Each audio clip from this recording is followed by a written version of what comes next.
Сәлем барлықтарыңызға. Бұл сабақта үздік IT ұстаз турнирі сәуір айында өткізілген. Іріктеу кезеңінің есептерін шығарамыз. Өткен сабақтарда А және Б есептерін шығарып едік. Енді С есебіне келгенбіз. Қиылған шаршы саны деген есеп екен. Егер сізге ұзындығы А, ені Б болатын қағаз берілсе, онда сол қағазды бір диагонал бойымен майыстыру арқылы одан шаршыны қиюға болады. Ал келесі қиылған қағазды тағы солай жасау арқылы жалпы неше шаршы шығара аламыз. Екі жолда екі мән беріледі екен. А мен Б-ның мәндері беріледі. Қайсы үлкен, қайсы кіші айтылған емес. Екеуі де бірден миллиардқа дейін болуы мүмкін екен. Натурал сандар қиылған шаршы санын шығару керек.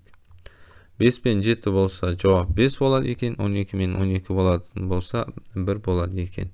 Алғашқы үлкен шаршыны тіктөртбұрыш қағаздан қалай алар едіңіз? Соны ойлап көріңізші дейді.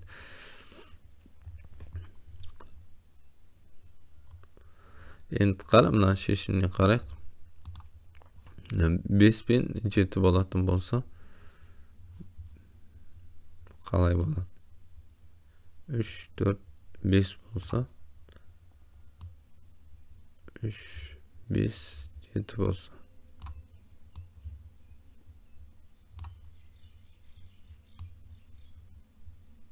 Мына кіші қабырғасы қанша болса, соған теңдей жетіп, мына жерінде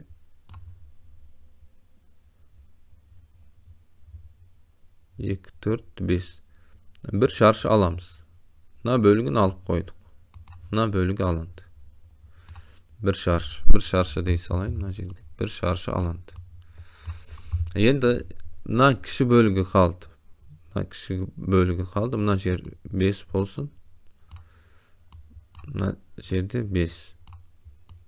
2 қалды. 2 қалды. Сонда үлкенін кішісіне бөлдік.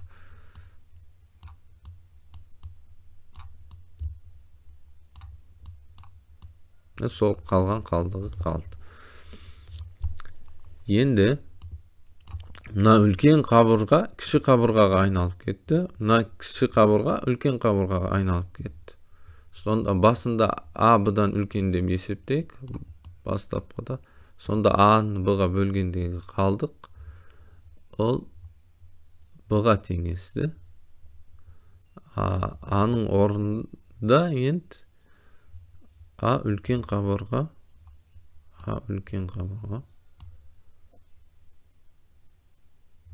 Мына қабырға А болсын. Қабырға Б болсын. Енді мына А қабырға кіші болып қалды, бірақ біз А-ны Б-ға бөлуіміз қажет. Сондықтан орын ауыстырып жібереміз. А Б-ға тең болады.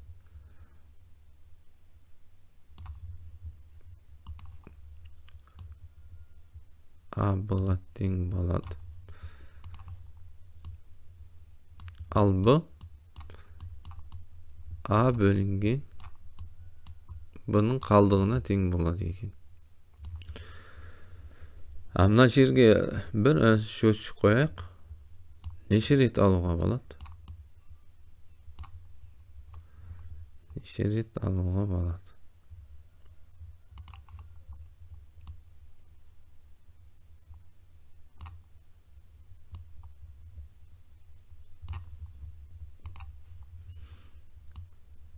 Мына жерде while тұрады. Қандай да бір шарты бар. Мынаны сәл сұру қажет болды.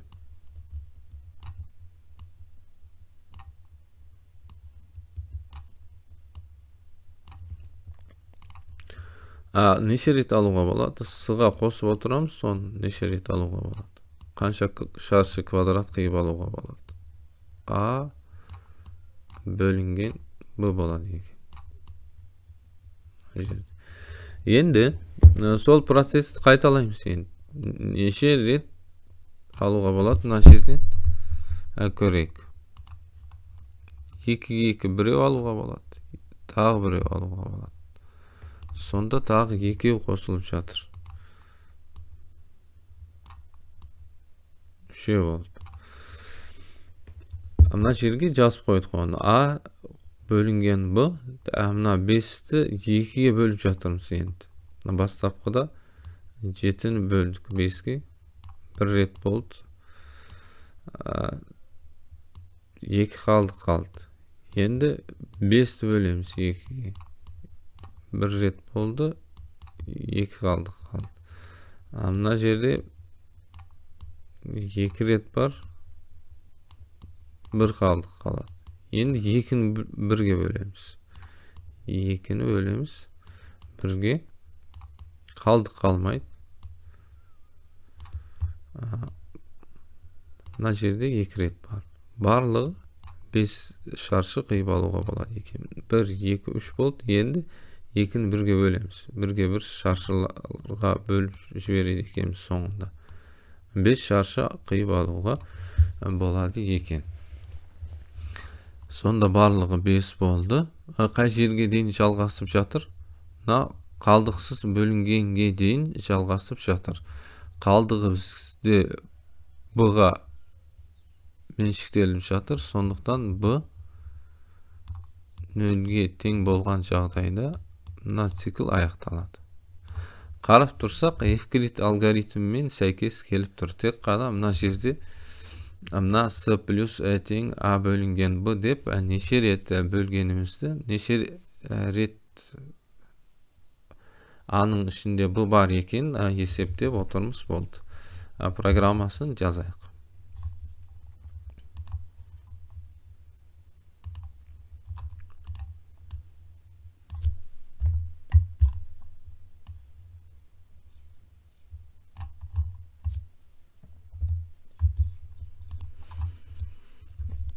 Bizge 2 san beriledi. 2 oldu eken. Soğan men berim gerek.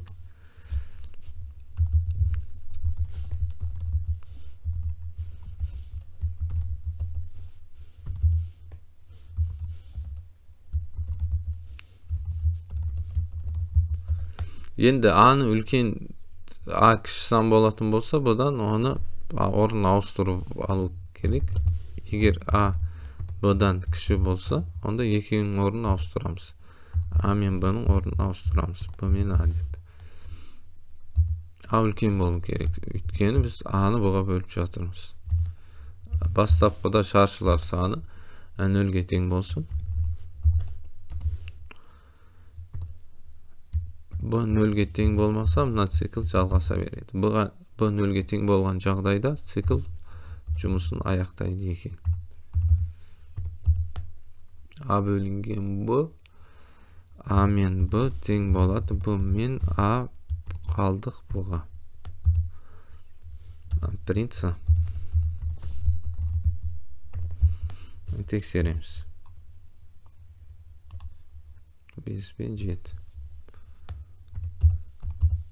5 boldu. Taga bir test bar et 12 men 12. 12'ye 12 özü şarşı türünde tur. Ol bir gana şarşı bolady eken. Durs ýakty mına tekserүүge jiberip gerek.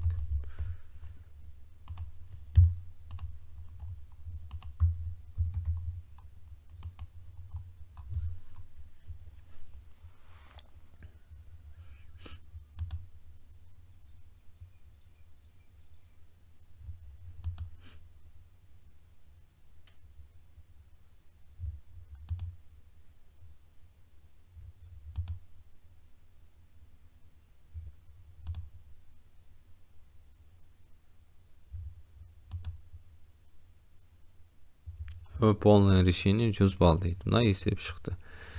Kalan eseplerdi kelesi sabaklarda çıgaramız. Sağ bolуңуздар.